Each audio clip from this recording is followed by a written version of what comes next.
ஆனால் சிரமம் பாராமல் இதை முடிக்கும் பொழுது காலரை தூக்கி விட்டு நாங்களும் கெத்து கட்சி தான் அப்படின்னு நீங்க எல்லாம் தலை நிமிர்ந்து கம்பீரமாக நடக்கின்ற ஒரு நிலை அது வரும் அப்படின்னு நான் சொன்னேன்.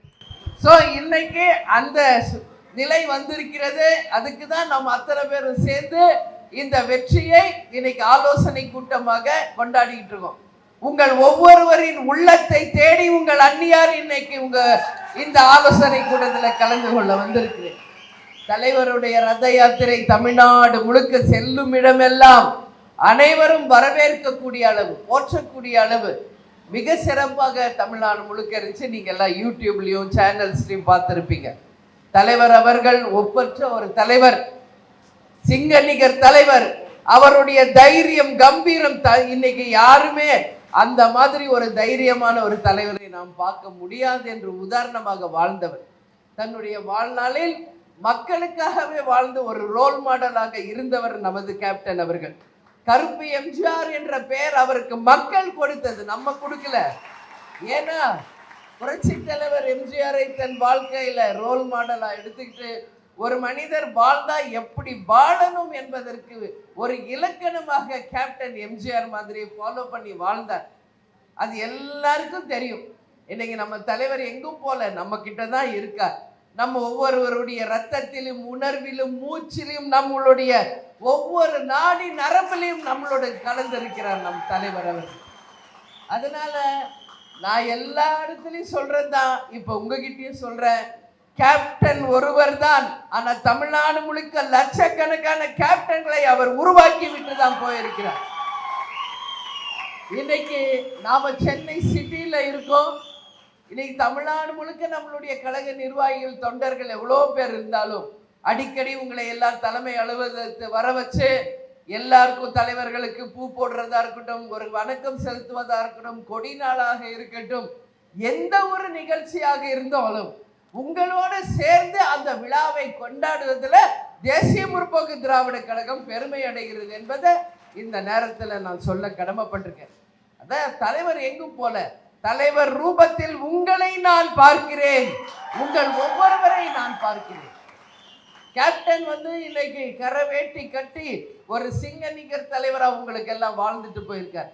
கரை வேட்டி கட்டிய நீங்கள் அனைவருமே கேப்டன்கள் தான் என்பதை உங்கள் அந்நியார் நான் பெருமையோடு இந்த நேரத்தில் சொல்ல கடமைப்பட்டிருக்கேன். நீங்க எல்லாமே எனக்கு கேப்டன் மாதிரி தான். நீங்க எல்லாருமே கேப்டனின் மறு உருவங்கள் தான். இதுல எந்த மாற்று கருத்தும் யாருக்கும் கிடையாது. நம்ம எல்லாம் ஒன்னு சிட்டியில நீங்கெல்லாம் இருக்கீங்க.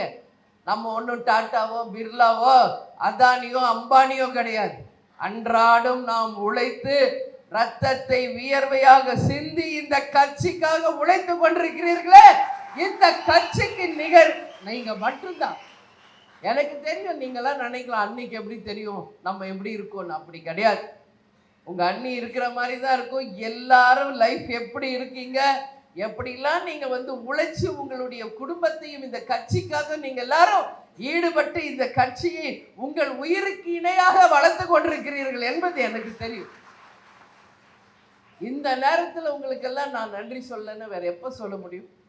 உங்க எல்லாருக்குமே நான் சொல்றேன், உங்க அத்தனை பேரையும் நம்மளுடைய தொண்டர்களாக நாங்கள் பெற்றதுதான் எங்கள் வாழ்க்கையிலே நாங்கள் பெற்ற பாக்கியமாக இன்னைக்கு கருதுகிறோம். கேப்டன் எப்பவுமே சொல்வார், நான் தலை குனிந்தாலும் என் தொண்டரை தலை குனிய வைக்க மாட்டேன் என்று சொல்வார். எல்லாம் தைரியமா இருங்க, கம்பீரமா இருங்க, நெஞ்ச நிமித்தி அப்படி நில்லுங்க. நீங்க எல்லாம் கேப்டனுடைய தொண்டர்கள், கேப்டனுடைய மறு உருவங்கள் நீங்கள். அதனால இன்னைக்கு ஒரு அப்பழுக்கு இல்லாத ஒரு நேர்மையான உண்மையான ஒரு நாட்டுக்கு இப்படிதான் ஒரு கட்சி இருக்கணும் என்பதற்கு இலக்கணமாக இன்னைக்கு நாம் வாழ்ந்து கொண்டிருக்கிறோம். இராணுவ கட்டுப்பாட்டிற்கு இணையான ஒரு கட்சி நமது தேசிய முற்போக்கு திராவிட கழகம். நம் தலைவர் அவர்களே நம்மளை எப்படியெல்லாம் வழி நடத்தி இந்த கட்சியை ஒரு கட்டுப்பாட்டோட கொண்டு போயிருக்கிறார் என்பதற்கு இன்னைக்கு தேமுதிக ஒரு உதாரணம். கடலூரில் நடந்த பாசார் மாநாடு இன்றளவும் தமிழகத்திலே எந்த ஒரு கட்சியும் செய்ய முடியாத அளவு சொந்த உழைப்பில் நீங்களே வாகனங்களை வைத்துக் கொண்டு நீங்களே உணவு கட்டி கொண்டு காலையிலேயே வந்து 10:30 மணி வரைக்கும் அங்கேயே இருந்து அந்த மாநாடை வெற்றி மாநாடாக செய்து தமிழ்நாடுல இந்தியாவில உலகத்தையே திரும்ப பார்க்க வச்சிருக்கல. உங்களுக்கு எல்லாருக்கும் hats off to you all. ஏன்னா இது ஒன்றும் சாதாரண இல்லை. இன்னைக்கு மற்ற கட்சியெல்லாம் ஒரு மீட்டிங் வச்சா கூட நம்ம எல்லாம் பார்த்துட்டு இருக்கோம். டெய்லி நம்ம ஃபீல்டில் இருக்கோம். நம்ம ஒன்று 4 ரூமுக்குள்ள உட்காந்து அரசியல் பண்ணிட்டு இல்லை, களத்தில் இருக்கிறோம், மக்களோடு மக்களாக இருக்கிறோம். அனைத்து தமிழகத்தில் இருக்கின்ற ஒரு தொகுதிக்கும் நாம் நேரடியாக சென்று கொண்டிருக்கிறோம். அந்த வகையில் இன்னைக்கு தேமுதிக தமிழ்நாடு முழுக்க ஒரு நேர்மையான, ஒழுக்கமான, நியாயமான, லஞ்ச ஊழலுக்கு அப்பாற்பட்டு ஒரு சிறந்த கட்சியா இன்னைக்கு வருதுன்னா அந்த பெருமை அத்தனையும் உங்கள் ஒவ்வொருவரை சேருமே தவிர வேற யாரையும் அது சேராது என்பதை இந்த நேரத்தில் நான் பெருமையா சொல்ற கட்சி. ஏன்னா நம்ம இது வரைக்கும் வரலாறு பார்க்கலாம். ஏதாவது இன்னைக்கு எதுவுமே நம்ம மேல பழி போட முடியாதவர்கள், எதையுமே நம்ம மேல குற்றம் காமிக்க முடியாதவர்கள் தான் 4 ரூம்ல உட்கார்ந்துக்கிட்டு வாய்க்கு வந்ததெல்லாம் அவங்க கற்பனை சக்திக்கு தோன்றியதெல்லாம் எங்கள் வியூகம் அப்படின்னு சொல்லி பேசிக்கிட்டு இருக்காங்க. ஆனா அவங்க பேசுறதுக்கும் நம்மளுடைய கட்சிக்கும் எந்த விதமான சம்பந்தமே கிடையாது. பழுத்த மரம் தான் கல்லடி படும் அப்படின்னு நம்ம பழமொழி தமிழ்நாட்டுல இருக்கு. அதனால இன்னைக்கு ஒட்டுமொத்த பேருடைய கண் பட்ட ஒரு கட்சியா எது இருக்குன்னா அது தேசிய முற்போக்கு திராவிட கழகம். அதனால கல்லடி படும், 1000 கணைகள் வீசப்படும், ஏச்சுக்களும் பேச்சுக்களும் வரும்.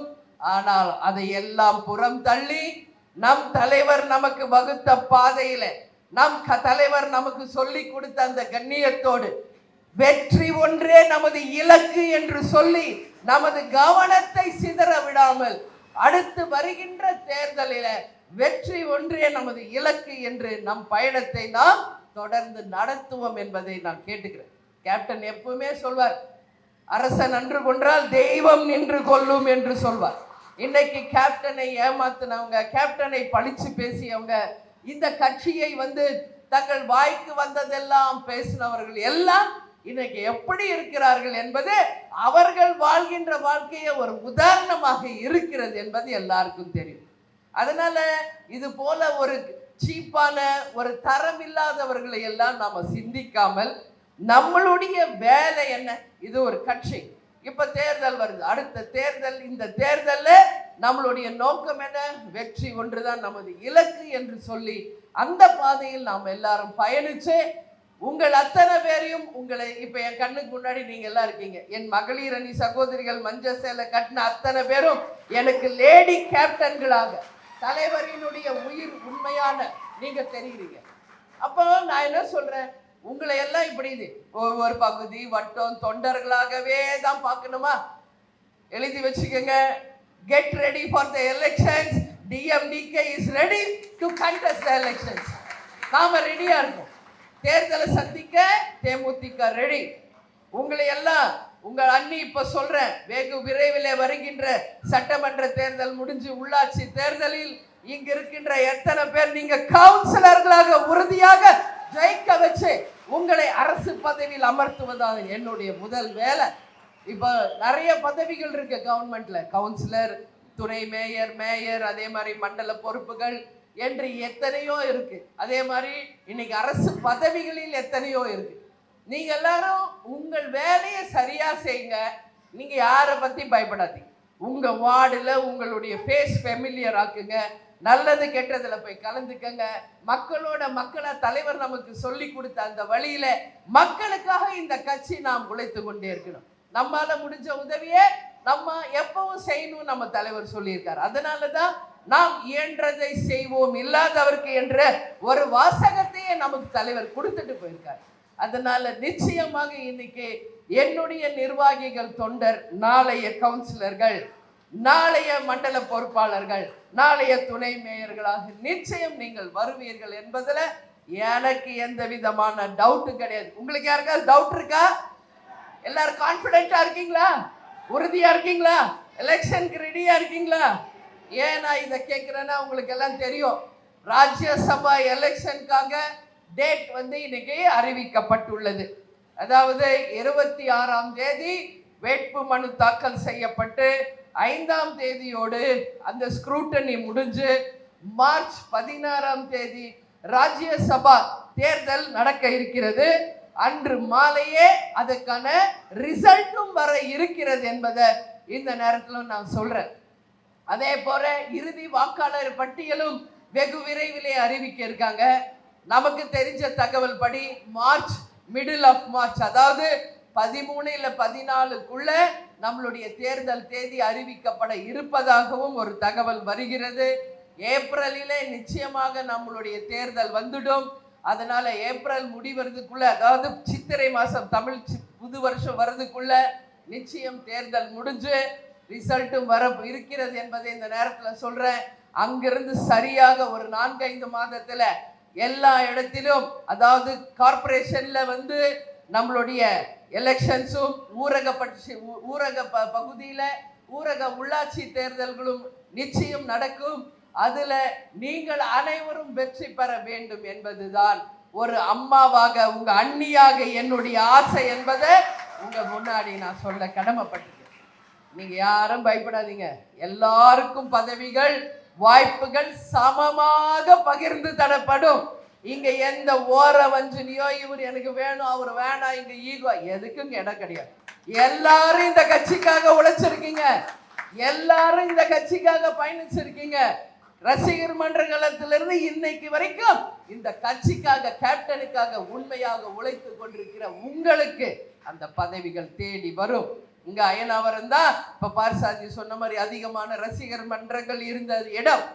அது மட்டும் இல்லை, இங்க நான் சொல்றேன், இந்த தேர்தலுக்கு பிறகு மீண்டும் அந்த வரலாறை தேசிய முற்போக்கு திராவிட கழகம் நிச்சயம் உருவாக்க வேண்டும் என்பதை இந்த நேரத்தில் உங்ககிட்ட சொல்றேன். செல்வம் அப்படின்றவர் தான் அப்போ மிக சிறப்பாக பணியாற்றி இந்த கட்சியை நம்ம ரசிகர் மன்ற காலத்திலிருந்து சிறப்பாக பணியாற்றினார். ஆனா அவர் இப்ப இல்ல.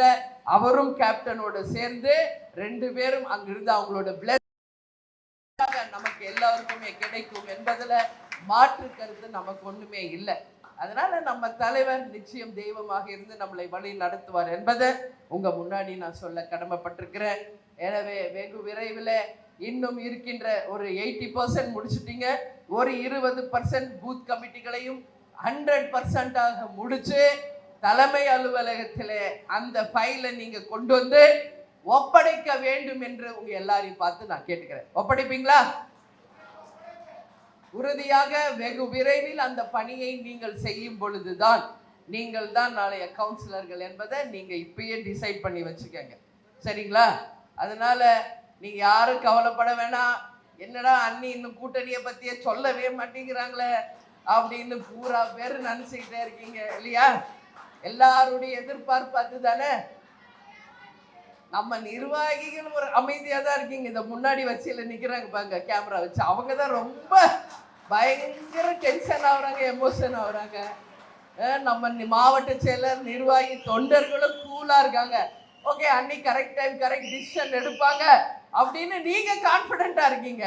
ஆனா நம்ம பத்திரிகை சகோதரர்கள் தான் ஒரே டென்ஷன். அவங்களுக்கு பாவம், எங்க நான் போனாலும் வந்துருவாங்க. நேற்று ஈஷா யோகா போனேன், அங்க சென்னை ஏர்போர்ட் நம்ம ஆஃபீஸ், அவங்க வேலை அது. அதை நான் தப்பா சொல்லலை. பட் அவங்க வந்து ரொம்ப எப்போ அறிவிக்கிறீங்க, தேர்தல் தேதி அறிவிக்க போறாங்களே அப்படின்னு. அப்பதான் நான் சொன்னேன், எங்க கட்சிப்பா, நாங்களே கூலா இருக்கோம், பி கூல், நோ டென்ஷன் அப்படின்னு நான் சொன்னேன். அதனால தேசிய முற்போக்கு திராவிட கழகம் சரியான நேரத்தில் சரியான முடிவை எடுத்து எங்கள் மாவட்ட கழக செயலாளர், நான் எப்பவும் சொல்றேன், இப்பவும் சொல்றேன், எங்கள் மாவட்ட செயலாளர்கள், ஒன்றிய நகர பேரூர் கழக கிளை கழக என் கண் முன்னாடி இருக்கின்ற எங்களுடைய பகுதி வட்ட மகளிர் அணி நிர்வாகிகள் யாருடன் கூட்டணி வைக்கணும் நீங்கள் எல்லாம் விரும்பினீர்களோ அந்த கூட்டணி நிச்சயம் இந்த தேர்தலில் அமையும் அமையும் அமையும் என்பதை இந்த நேரத்தில் உங்க முன்னாடி நான் உறுதியாக சொல்ல கடமைப்பட்டிருக்கேன். அந்த அறிவிப்பு வரும் பொழுது உண்மையிலே நீங்க எல்லாரும் மிகப்பெரிய சந்தோஷத்துல, மிகப்பெரிய ஒரு கொண்டாட்டத்துல நீங்க இருப்பீங்க. சரியான ஒரு டிசிஷன் அண்ணி எடுத்திருக்காங்க, கரெக்ட் டைம் அதை அறிவிச்சிருக்காங்க என்று நீங்க எல்லாருமே மிகப்பெரிய ஒரு சந்தோஷமான ஒரு செய்தி வரக்கூடியதாக தான் அந்த அறிவிப்பு இருக்கும் என்பதை மட்டும் இப்ப உங்க முன்னாடி சொல்றேன். ஓகேவா? ரெடியா? ஓகே, அந்த பொறுப்பை என்கிட்ட கொடுத்துருங்க, நான் பார்த்துக்கிறேன். எனவே நீங்க இப்போ உங்களுடைய வேலை பேலன்ஸ் இருக்கிற பூத் கமிட்டிகளை அமைச்சு நம்மளுடைய நிர்வாகத்தை ஸ்ட்ராங் பண்ணி அதிக உறுப்பினர்களை கட்சிக்குள்ள கொண்டு வந்து நமது தேசிய முற்போக்கு திராவிட கழகம் ஒரு ஒப்பில்லாத ஒரு கட்சி என்பதை மீண்டும் நீங்க எல்லோரும் இந்த தேர்தலில் நிரூபிக்க வேண்டும் என்று உங்க எல்லாரையுமே பார்த்து நான் கேட்டுக்கிறேன். எனவே இந்த ஆலோசனை கூட்டத்தை மிக சிறப்பாக ஏற்பாடு செய்த நம்மளுடைய அத்தனை பேரும் ஸ்டேஜில் இருக்கிறவங்க, என் கண் முன்னாடி இருப்பவங்க எல்லாருக்குமே இந்த நேரத்தில் என்னுடைய பாராட்டுகளை நன்றிகளை தெரிவிச்சுக்கிறேன். ஏற்கனவே 2 சட்டமன்ற உறுப்பினர்கள் சென்னை சிட்டியில நம்ம பெற்றிருக்கிறோம். வருகின்ற தேர்தலில் எத்தனை பேருக்கு அந்த வாய்ப்பு கேப்டன் தருகிறார் என்பதையும் பார்ப்போம். இங்க 200 வார்டு இருக்கு சென்னை சிட்டியில. அந்த 200 வார்டில் நீங்கள் அனைவரும் கவுன்சிலர்களாக ஜெயிச்சு மாமன்ற உறுப்பினர்களாக சென்று தலைவர் நமக்கு வகுத்த வழியின்படி அந்த கடமைகளை நீங்கள் சிறப்பாக செய்ய வேண்டும் என்பதையும் இந்த நேரத்தில் சொல்லி உங்களை மனதார வாழ்த்துகிறேன். எனவே நமக்கு தலைவர் எப்பொழுதும் சொல்வது போல் இயன்றதை செய்வோம், இல்லாதவர்க்கே தமிழன் என்று சொல்லடா, தலை நிமிர்ந்து நில்லடா, நமது முரசு 8 திக்கும் வெற்றி முரசு கொட்டும் கொட்டும் கொட்டும் என்று சொல்லி ஆலோசனை கூட்டத்துக்கு வந்த உங்கள் அனைவரையும் நான் வணங்குகிறேன். இப்போ மீட்டிங் முடிஞ்ச உடனே நீங்க எல்லாரும் யார் போட்டோஸ் எடுக்கணும் வாங்க, எடுத்துட்டு நீங்க எல்லாரும் சாப்பிட்டு தான் போனோம். நம்ம கட்சியில கேப்டனுடைய கட்சினாலே அனைவருக்கும் உணவளிப்பது தான் தலைவருடைய வழி. அந்த வகையில் உங்கள் அனைவருக்குமே நீங்கள் விரும்பிய உணவு ரெடியா இருக்கு.